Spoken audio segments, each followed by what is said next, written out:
Après Helsinki, les républicains réfléchissent aux moyens de contenir Trump. L'attitude conciliante de Donald Trump envers Vladimir Poutine à Helsinki a choqué jusque dans son propre camp, mais les parlementaires républicains ont peu de moyens de contenir le président américain.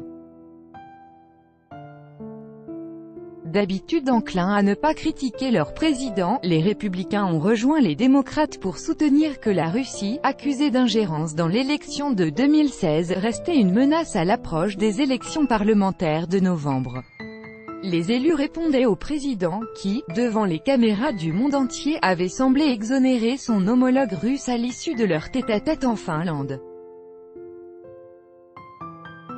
Pour beaucoup, il venait de trahir les agences américaines du renseignement, unanimes à dénoncer une attaque coordonnée menée par le pouvoir russe contre le processus électoral américain. On s'est éloigné de la réalité, a réagi le sénateur républicain Ben Sasse, accusant M.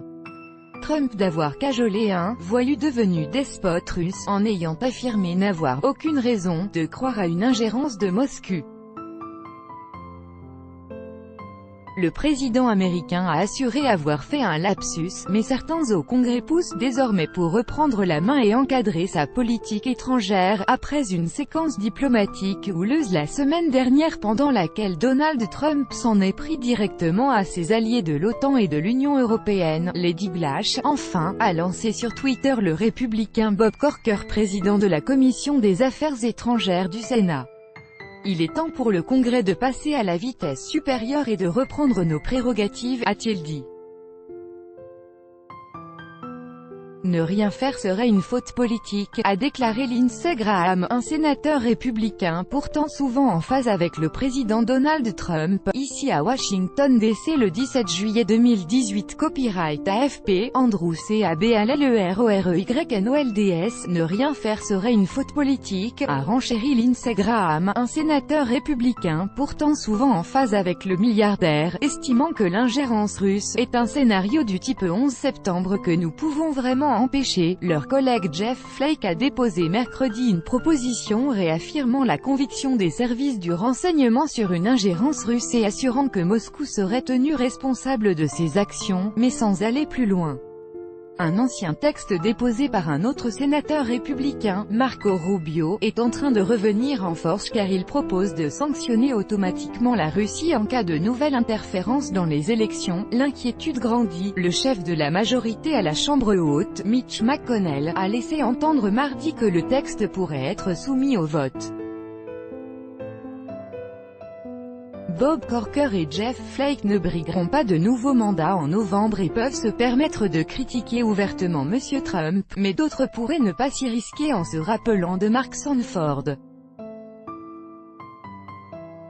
Cet élu, auteur d'une diatribe anti-Trump, a subi les foudres présidentielles sur Twitter et a perdu la primaire républicaine de Caroline du Sud au profit d'un candidat loyaliste.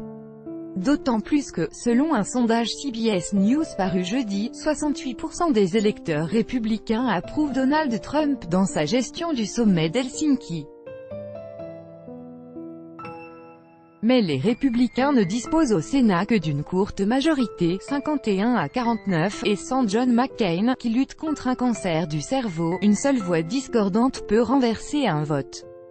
Affaire Trump-Russie, les mises en accusation copyright AFP, Gal Roma, tout ce dont nous avons besoin, c'est d'une personne qui veut être du bon côté de l'histoire, a affirmé au magazine Politico le sénateur démocrate Brian Schatz. Je pense que la vague d'inquiétude grandit, dans les deux grands partis, a dit à l'AFP le sénateur démocrate Richard Blumenthal.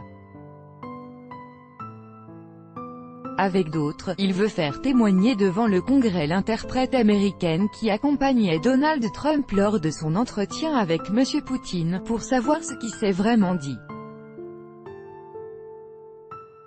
Les républicains préfèrent s'en remettre à une audition du secrétaire d'État Mike Pompeo et du conseiller à la sécurité nationale John Bolton, qui devraient avoir été informés du contenu des discussions.